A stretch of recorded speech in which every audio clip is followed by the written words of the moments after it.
I'm the president of the oldest university in the Arab world. It's 152 years old this year.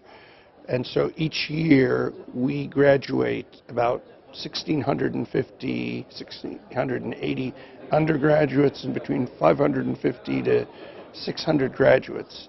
And these individuals need jobs. They're remarkably talented. But Lebanon remains in 2018 a relatively non-diversified economy. The jobs are available in the public sector. The private sector is largely banking and some very impressive family businesses. And then you have the universities. We're the largest private employer in Lebanon, some 9,000 people all told, 6,000 full-time, including our faculty.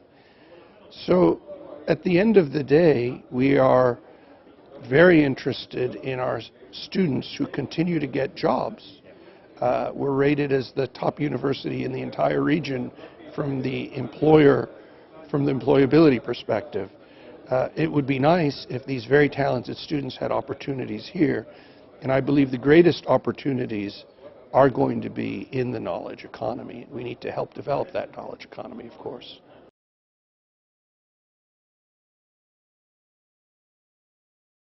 So our sense is that the quality of healthcare delivery, as you heard from the minister, remains excellent. It's first in the Arab world, it's 32nd in the world, and there are possibilities to expand that delivery using mobile health at remote and difficult to access regions of this small country.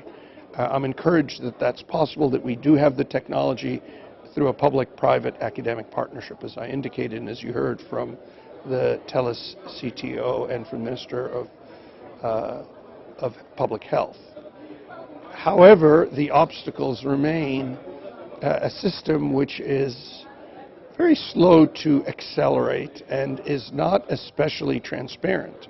One of the real challenges in Lebanon, and we said this in our discussion as well as our panel, is this absence of transparency and accountability that has plagued Lebanon since the beginning and end of the Lebanese Civil War. But I do believe that there are the means to force the issue through international pressure, through partnership between the private sector, which needs this transparency and productivity, doesn't have infinite cash, through the academic institutions, which probably have much more clout than people realize, to encourage and foster external investment, not just from the Lebanese diaspora, but in fact from the international community, should we get our act together and should the country start to agree to rules of accountability and responsibility.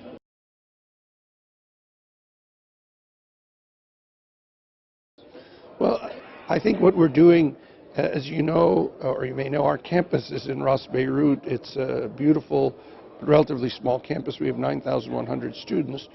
But from the perspective of service to the community, we have a number of programs. We have more than 70 programs that are focused on Syrian refugees alone.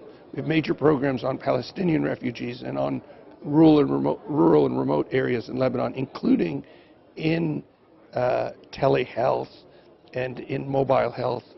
We have clinics that are operated at remote sites, and they're mobile clinics, in addition to the schools that we've developed for the Syrian refugees, among others.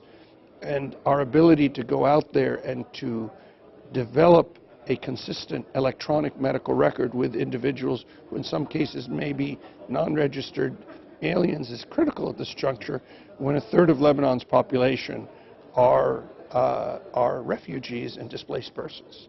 So this is a role we can take, but we also have to keep our eye focused on the country that we have resided in and has welcomed us and supported us for 152 years. And there are real opportunities there in some of the most remote parts of Lebanon, both alone or in partnership with other health systems.